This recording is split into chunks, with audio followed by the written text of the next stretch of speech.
or they have satisfied all requirements given the silver level, and that is why this event was hosted. Marcel, who presided over the awards ceremony, called for the redirection of efforts towards technical skills acquisition. Not everybody can be in that office, dressed in that suit and tie. You see what I'm saying? It is fundamental that we have people that are trained in the technical skill acquisition area, because we need to have people that are technically inclined so that we can be sure, so that we can be certain of the future. Because even if we are all educated, there is no way that we can all go into the offices. And in as much as well we want to be all seated in the offices, we must understand and we must recognize that there is need to have people that are technically inclined, so that some of us that wear the suit and tie and sit in the offices would have very good furniture to sit on. Esa Jaju is one of the recipients of the internationally recognized Silver Standard Award. Once a student of electronic installation at the President's International Awards, Jaju said both the awards and the training program are vital.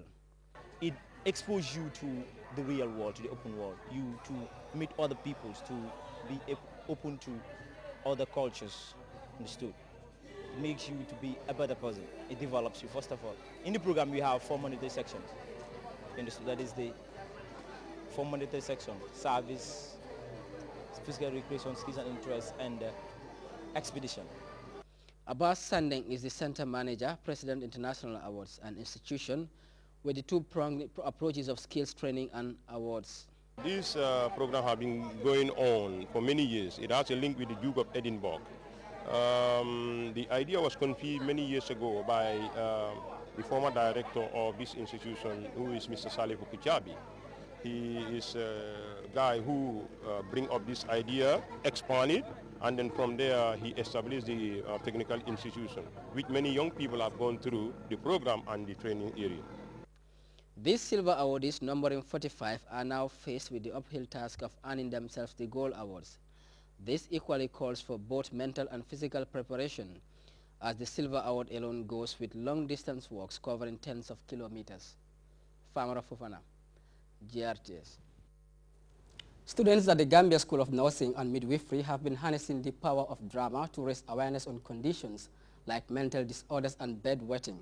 Fatu Jassi watched the play based on a module contained in the curriculum for students of the school, and see now reports. Mental disorder is one condition that gravely affects the productivity of societies the world over, with over 450 million people, mainly youths, suffering from the disease. The Gambia stand through the Ministry of Health in combating this menace is prudent. Playing their part in this campaign, students of the School of Nursing recently staged a drama to enlighten the citizenry on the causes and importance of conventional therapy of diseases, notably puerperal psychosis and enuresis, best known as bedwetting. These are reported to be negating the productivity of society.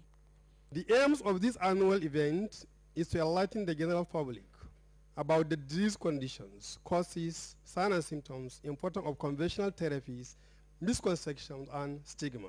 Young man, you see these concussions? Yes. They are very powerful. I will give you this thing for your daughter to be taking it.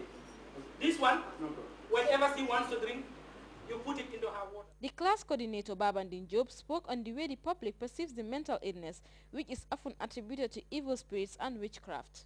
The short advice is, because most of the time, when they develop psychosis, they have auditory hallucinations, and sometimes they will be seeing things that you and me will not be seeing. And sometimes they can even call names. Mr. So and so, leave me. Usman, leave me. I can see them, they are following me, they are insulting me. But you and me will not be hearing that. And normally when they started manifesting those type of symptoms, the first thought that will come to us is maybe witches, devils. Bedwetting is one condition that is related to mental disorder. It affects children under 3 and above. These nurses stage a drama on the major causes of bedwetting and how it can be treated. Most of us in our society here don't know that there is treatment for it, because this is a simple psychiatric disorder that could be dissolved. Although sometimes it can emanate from other physiological factors. Campaigns of this nature do not only raise public awareness on certain mental health disorders, but they also have what it takes to change the negative perception many people have about them. For GRTS News, I am Fatou Jassi. The village of Njabakunda, North Bank region, is one place where climate change is limiting agricultural production. Members of the youth network dubbed Activista recently visited the village to assess the impact of the phenomenon on the people's ability to grow food for themselves. Our Aji Amisise went along and she now tells us more. Subsistence farming as the only source of livelihood, but because of the low amounts of rainfall recorded this year, their rice fields are dried up. So how will this community be able to feed themselves with no produce now against the next rainy seasons? This is the big question for the people of Nyabakunda.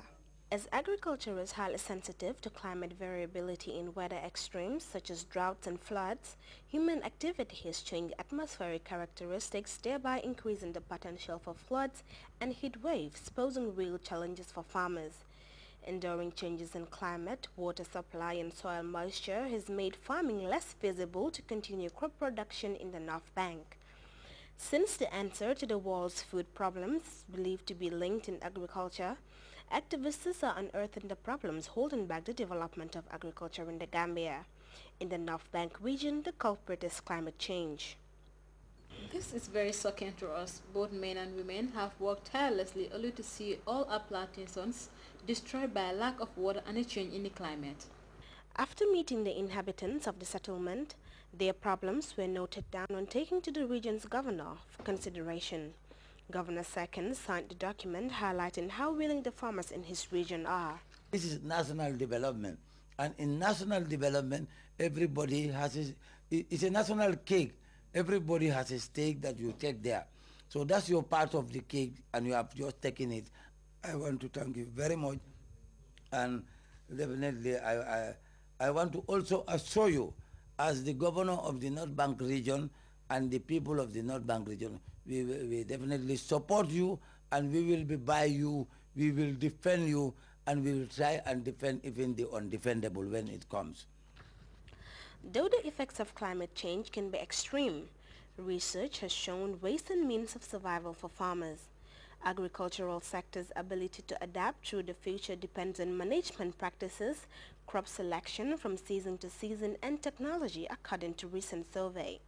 But for Activista, in the short term, they have other ideas to help the farmers in Njabakunda cope with climate variability and change. Right now, our solution is based on two things. One of the solutions will be, we have already recorded the demands of the smallholder farmers around this end, and we will submit these demands to authorities concerned about these issues. That's one thing, and we believe that if these authorities know about these issues, they'll be able to work on this. And the other solution that we will be working on will be, we will work with the school, we will work with the community to see how can we come together and plant some trees for this community. Climate change, having been one of the most serious problems in the world, has seen political and non-political actors putting their minds to work for its reduction. Since droughts and floods negatively affect crop yields and livestock beyond the impacts of mean climate change, then the worry is shifted to under-subsistence sectors, hence they are at low latitudes. That's why Activista is hard on its toes to free the Gambia from the clutches of climate change to attain their hunger-free world drive. For GRTS News, I am Ajami Sise. The National Environment Agency is reporting what it calls a massive fish kill along the Old Cape Road in Bakau, from the bridge to the Bakau Women's Horticultural Garden. A media release from the National Environment Agency states that the exact cause of the fish kill has not been established, but adds that the necessary tests are being conducted. The general public is meanwhile being advised against consuming fish from the said area, which basically include sardinella, locally referred to as yaboy, and sad or kobo. GRTS will keep you up to date on that developing story. Meanwhile, you can also follow that story and other GRTS programs live on our website at www.grts.gm. There you can also monitor GRTS Radio Live. That takes us to our first break, but we'll be back with stories from beyond our borders. It's time to have fun with AfriCell. Play your favorite song to your callers with the AfriCell Fun Ring service. Yo, what's up? It's Big C. If you want my song on your African line as phone ring, the code is 11807.